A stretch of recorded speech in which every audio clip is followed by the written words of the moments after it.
Hello students, welcome to economics వాళ్ళ.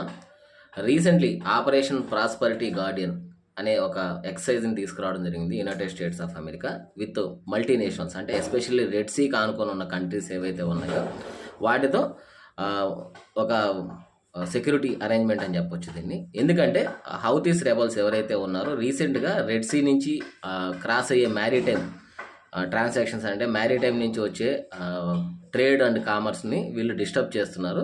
So వాళ్ళకి counter కోసం ఏం చేశారంటే యునైటెడ్ స్టేట్స్ ఆఫ్ అమెరికా అనేది రీసెంట్గా ఈ డెసిషన్ తీసుకునిందండి. దీంట్లో మనకి మేజర్గా టు కౌంటర్ హౌతీ రెబల్స్ ఎవరైతే ఉన్నారో వాళ్ళని కౌంటర్ చేసేదానికి, అలాగే to de-escalate the tensions. Already ఈ రెడ్ సీ కానుకొని ఉన్న ఏరియాస్లో ఏవైతే టెన్షన్స్ ఇప్పుడు ఉన్నాయో, బిల్డప్ అయి ఉన్నాయో, ఆ టెన్షన్స్ అన్ని డీఎస్కలేట్ చేసేదానికి, అలాగే to protect the lines of communications, especially మనకి రెడ్